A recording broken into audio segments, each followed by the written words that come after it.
The land is my solace, and I get my strength from it. I think I was forced into that relationship as a kid when I used to be a field worker. I was always on my knees, always interacting with that dirt.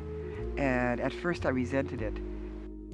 As a child, Consuelo Jimenez Underwood grew up working as a migrant laborer, picking fruit in the sun-baked Central California Valley. As a young adult, she left that way of life behind, and today she is a well-known fiber artist with a studio retreat high above the Northern California coastline. This is my yarn room, my yarn wall, where 90 to 95% of my yarns are here. And it's the compilation of maybe like 20 years, almost 20 years of, oh, I think I like that one. I tell students, when you go to a store and if something winks at you, especially if it's a yarn, get it. That's when you know if it's a good yarn to buy or not. Because they always say, what's a good yarn to buy? And I like this loose thread. You know, if the thing is not perfect, but I always feel like I'm not perfect. I would not want to be totally spick and span, you know. Oh my God, how can you not want to work in this medium? Look at this, just holding huge, beautiful silk things.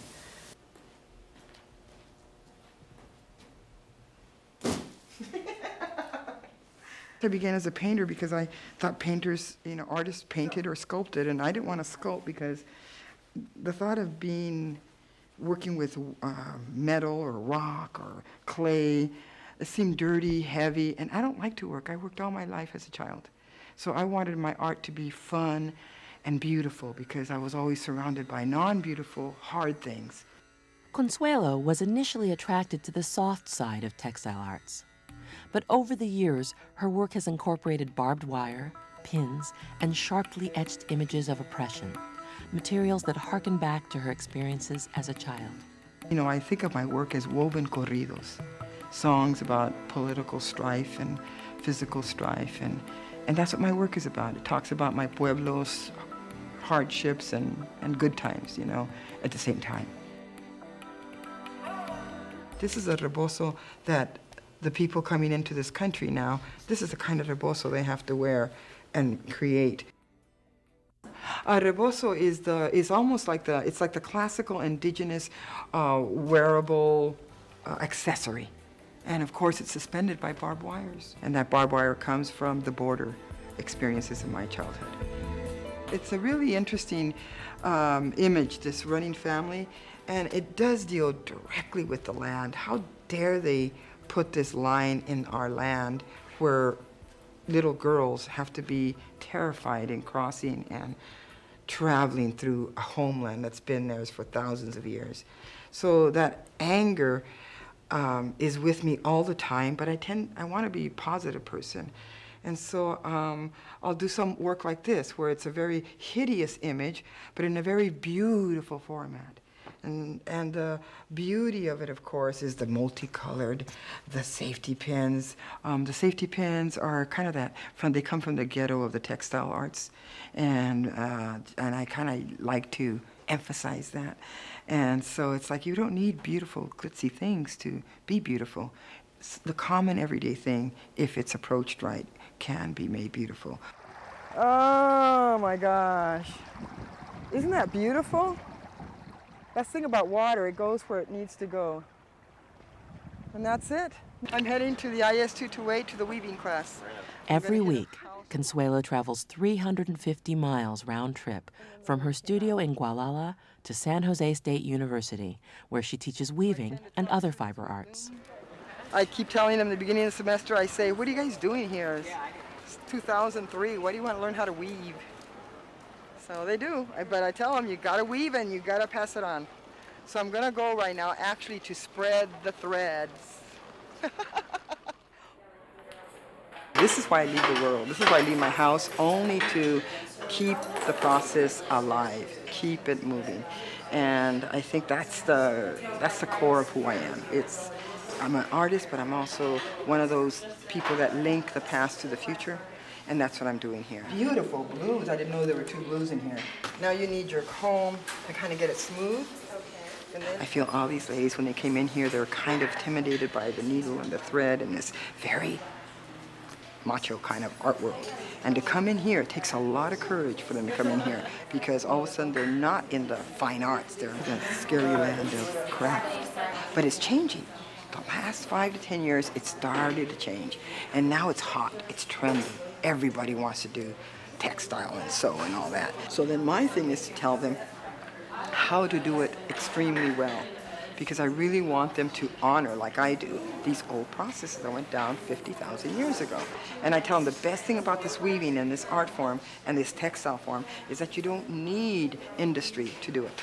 You don't. You can do it with 4 sticks tied to your back, and that's all you need. You just need a stick to spin. You just need a stick with a heavy rock on it, and you've got thread. You're just not going to know how the dyes, how the plants give color. You just have to know how to get that color out of the plants.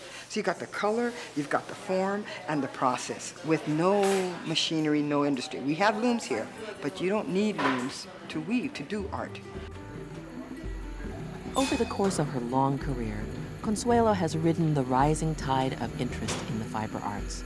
Her work is now regularly included in fine arts exhibitions at major museums. Consuelo Underwood was selected for this exhibition, first because she's a wonderful artist, and secondly because she works in an uncommon medium, and that is textiles. She's sort of a predecessor of a lot of younger artists in their 20s nowadays who are now getting interested in sewing and doing sort of things like that with their art, but she's been doing it for years and years. This exhibition, Unfamiliar Territory, was born from this sense that most immigrants have, that the land that you come from is familiar and unfamiliar at the same time. Familiar because you grew up there, but unfamiliar because of the distance from living in another country. And I think a lot of the artists that are included in the show express that really well. So this has got to be like over here. Okay, let me get over there, and then you get the other side over here.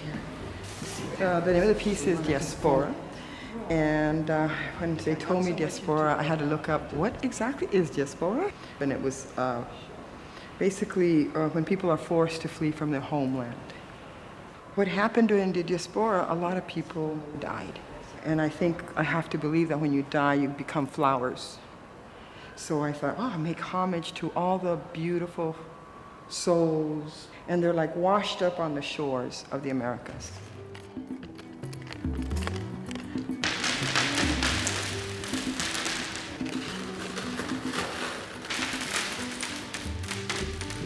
I wanted everything to be beautiful but harsh, you know, that kind of aesthetic I'm going for.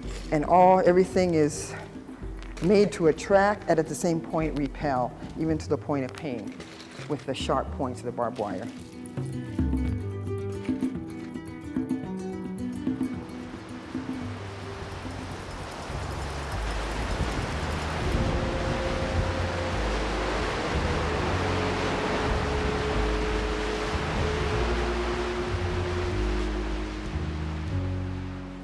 What I do here, I create. I really get into that deep essence of creation, and it just reeks of it. You're just in this spot here. It's so primal, very primal, and I just add my little 2 cents to this whole beauty.